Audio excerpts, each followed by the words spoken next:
What's up, YouTube fans? Today we're taking a look at the DX9 Gabriel, their version of Omega Supreme. This box is really big, so actually most of this review is going to be freehand just because I can't really fit it in my review area. But I did want to go over the box. It's a pretty cool image here. They got this sort of, dim image on the front. It says Untitled 9 Toys, D-12 Gabriel, the last defender. If you turn it around, you got kind of a cool image on the side here. And then on the back you've got some wireframe shots here, or images, or line art, whatever you want to call it, of his robot mode and the base mode and the tank. So pretty cool box. It does say vengeance is mine. They've always had these little weird sayings in their boxes. But that's really it for the box. Let's get the figure out and take a look at that.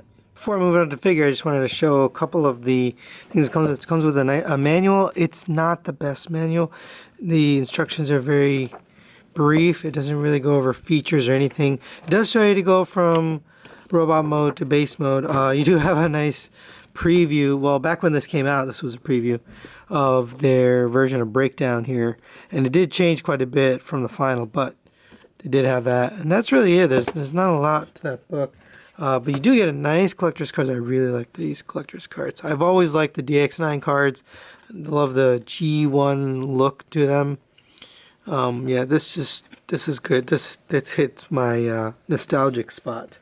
You do get stickers, and these are kind of meh. I don't know. Hopefully you can see these. They've got some like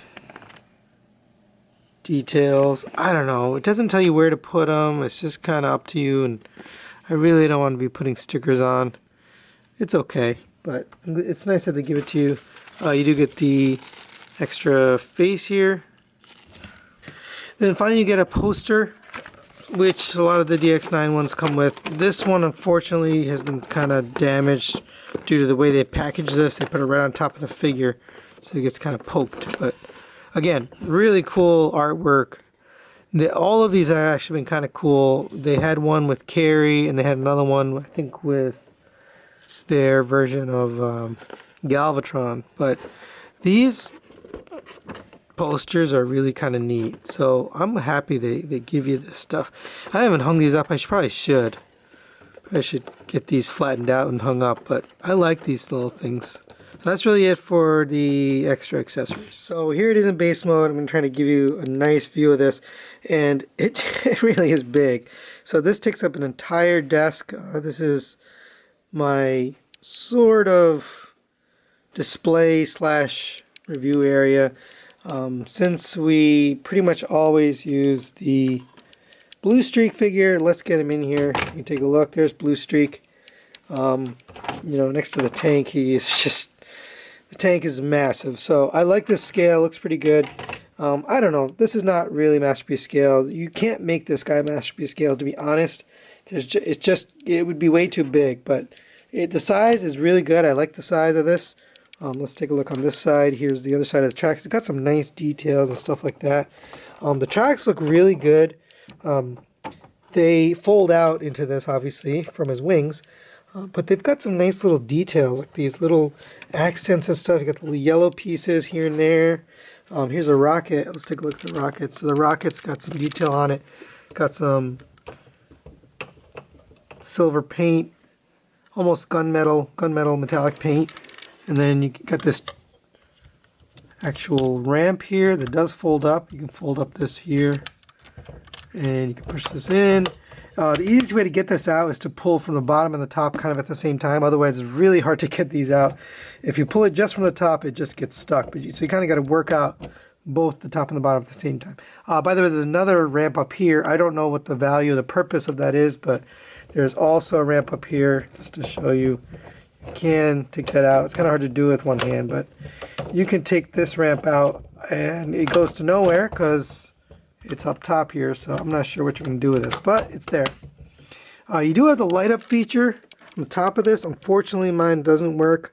I did email Big Bag Toy Store. I bought this from Big Bag Toy Store for $220. Amazing deal for this thing. The size of it, Just if you compare this to one of our combiners, which we'll take a look later how this sizes up next to combiner, but if you compare this combiner, it's about the same size as the constructor figure, what was originally Toy World Constructor. So for that price, you usually pay about $500 to $600 for one of those combiners. So $220 for this size figure seems very fair, very reasonable. I think originally he was actually $280, but on sale clearance, that's the price. Here's the tank. So you do get, he does roll. He's got wheels on the bottom. You got 4 wheels there. It doesn't really stay on the track, but I mean, I'm not really going to play with it like that. There's no reason for that. It's just for display, and it looks great in display. I'm not going to roll it around. But you get this, rotates all the way around. You do have this turret that it pretty much goes all the way up and down. You got these guns here, and they also can be retracted back in. If you don't like them, you can just push them back in, and they articulate up and down. That's pretty much all of the features on the tank, but you do get this little computerized thing back here. That looks really good. I love the details they've added. So there's lots of little like paint details. You've got all this little metallic detail, and just the color breakup really makes this look really good. I do have some paint blemishes here, and I emailed them about that too. Hopefully they're going to get back to me on that, but right now that's what I've got. It's okay. It's not terrible, but I think it looks good. I did add an Autobot logo. So that's the tank. Let's take a quick look at this rocket. So you do have the, I don't know, stabilizers, what do you want to call that? The rocket does have little details here and there. It's got these black pieces. It looks really good. I think it's a well-designed rocket. I like the fact that it has the little ramp piece. That's good. And then here's the base. So you got some boosters here. It just looks kind of cool. You got these ramps here, and it's got a little opening door, so you can kind of imagine little figures going in up into there, into this thing. I don't know, it's kind of neat. I like the whole display option. I'm probably never going to display it like this, but it's cool that you can. I love that it looks like the original toy. I never had this toy. I was never able to play with this. I did see it at a friend's house, but I never had it myself.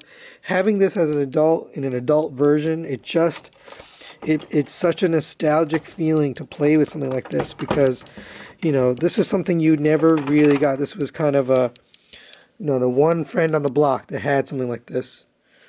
So yeah, so really good base mode, and really good tank, and a really good rocket. I like them all. There's nothing here to complain about, honestly. This tread actually, by the way, is very sturdy. I actually lifted this entire thing by this and brought it over from my review area, and it didn't buckle or anything. It was perfectly sturdy and stable. So that's really it for the base mode. We're going to get this back over to the review area. I'm going to take a look at transformation. To do that, I'm going to partially disassemble it, and then we'll go from there.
And here we have DX9 Gabriel out of the package, and it really does look good.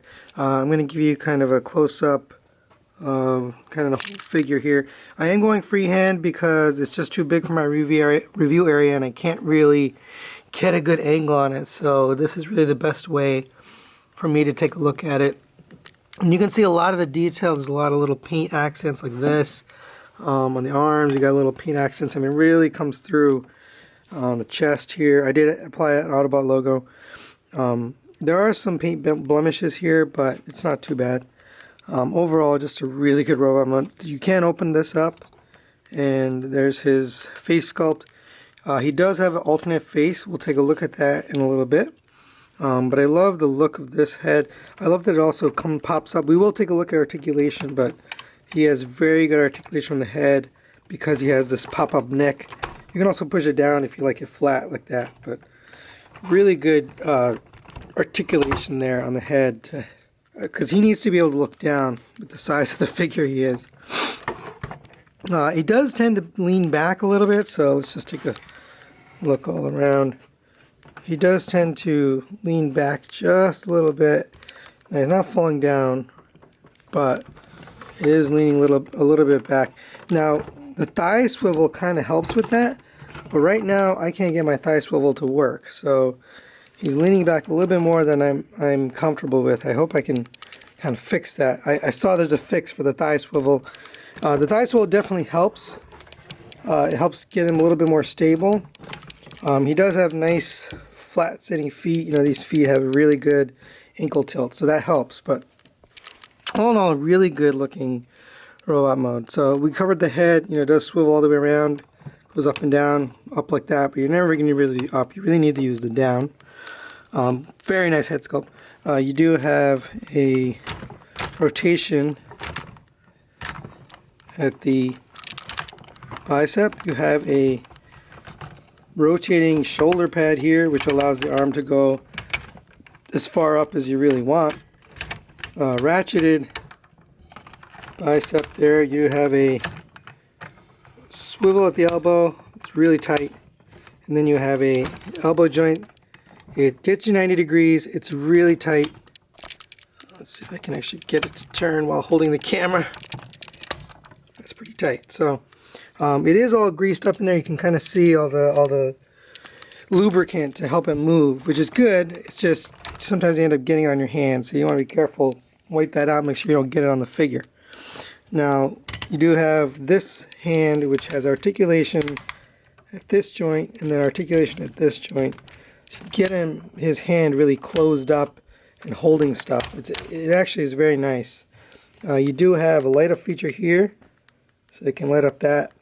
So as far as leg articulation, you'd get rotation all the way up to there, all the way back to there, all the way out to the side that way, and then the knee bend 90 degrees. You do have this nice piston, painted piston there, which looks good. I like that they include stuff like that. And those metallic gray accents are kind of everywhere. You can really see it all over the figure. It really does look good. And then on the foot, you do have an ankle tilt. No pivot up and down, but you have plenty of tilt. You get a really wide angle on that if you need to. Now there is kind of a little storage compartment here. I don't know what it's for, but you can put something in there. It's with the alternate yelling face, you know, open mouth. The inside of the mouth is painted black. The rest of the face is pretty much the same. I like this one. I think it actually looks good. I'm going to probably leave this one on. But that's sort of an option that you have. There's no other accessories. Pretty much everything's on here. So that's really it for robot mode. You can take off these wings if you want to. You can basically just pull these off. And when we get to transformation, we'll show you know, what you do with these wings. But I prefer it with wings on. Obviously, that's what the cartoon looked like, so that's what it should look like. But so here he is next to the Toy World Constructor, kind of the new standard for combiners. And Toy World Constructor sort of comes up to his shoulder. Pretty good height on this guy. So I feel like this fits in pretty well with the collection. Obviously, you know, a city mode bought is never going to be big enough for a masterpiece collection. But for me, this is a good size. I like that he compares well. He's probably going to be the same size as the Fans Toys Superion, which is kind of what I want. So I like this scale, I like this size. But that's really it for this robot mode. I think it's a good size for MP collection, and it's just a really good looking buy. I do like the look of the hips here better than the hips on the Fans Toys. Now I don't have the Fans Toys, so I can't really compare. I can't say which is better. I'm not going to make a judgment call on that. All I'm going to say is so far in robot mode, articulation, sculpt, details, so far looks really good. So that's really it for the robot mode. I definitely recommend this guy. I think it's a good buy. I got this on sale from BBTS at $220. Definitely worth that. I think originally it's $280. Fans Toys one is a lot more. I think it was around $325, $330. So you're getting a lot for your money in terms of size. You know, this constructor is about $400. So for that price, it's a pretty good deal in terms of just the amount of plastic you're getting. So I highly recommend it if you don't have a Masterpiece Scale Omega Supreme. This is a pretty good one to get. So thanks for watching, guys. The next review is going to be the Fans Toys Jabber. I do have Fans Toys Grinder sitting sort of available for review. So if you guys are interested in that, let me know. Maybe I'll just take a poll on my channel. But thanks for watching, and we'll see you next time.